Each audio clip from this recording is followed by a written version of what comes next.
Dakilain ang kanyang ngalan, sapagat itong Diyos na lumikha ng tanan, inangkin ang ating kahinang at naging isang sanggol para sa ating lahat.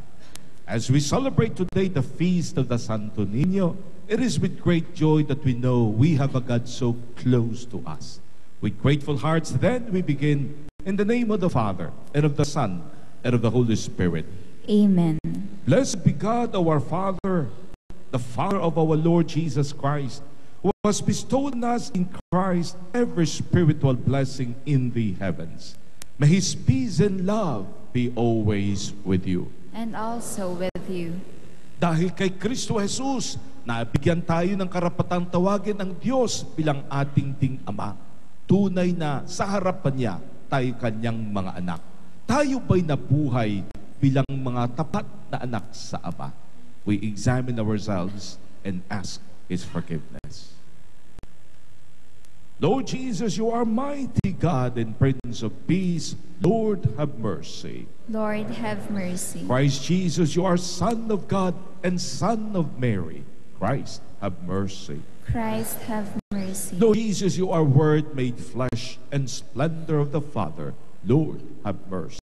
Lord, have mercy. May Almighty God have mercy on us. Forgive us our sins. Bring us to everlasting life.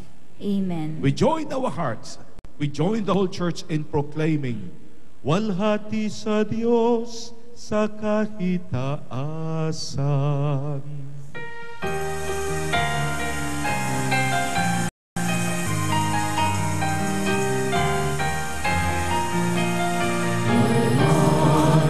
Walhati sa Diyos, walhati sa Diyos sa kahitaasan. Walhati sa Diyos, walhati sa Diyos sa kahitaasan.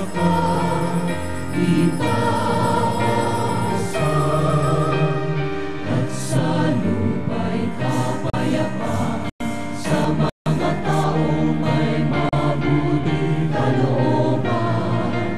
Pinupuri ka namin, inarangal ka namin, sinasamba ka namin, niluluwalhati ka namin, pinasasalamatan ka namin, dahil sa dakila mo, kalwalhatian.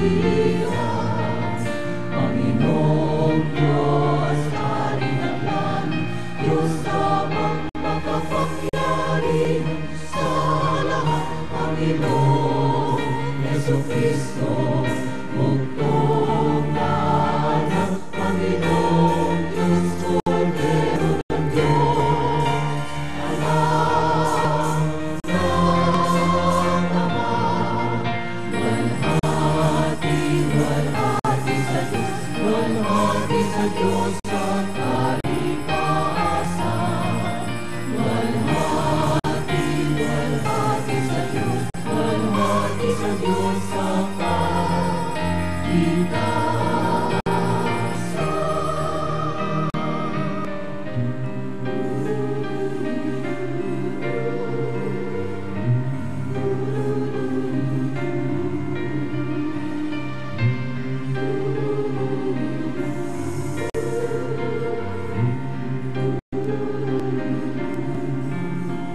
Ikaw na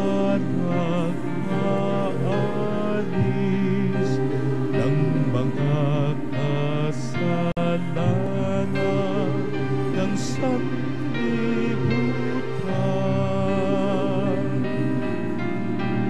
Maawa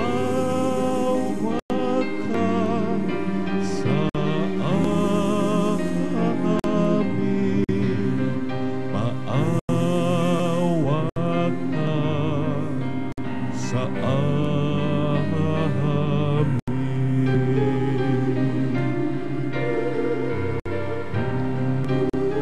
Tayong lahat ngayon, sabay-sabay. Ikaw na nag-aalis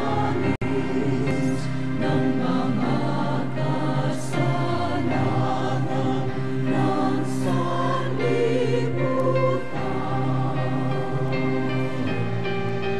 Tanggapin mo ang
sa Diyos sa kaitaasan. Walhati sa Diyos, walhati sa Diyos sa kaitaasan. Walhati sa Diyos sa kaitaasan.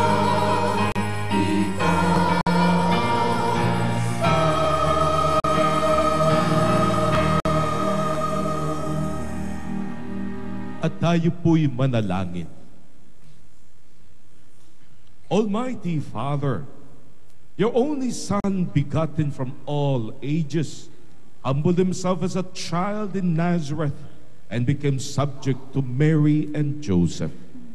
Grant that we may learn from his example to embrace your will in all things, and holding fast to the dignity of all, serve our lowly brothers and sisters with open hands and gentle heart.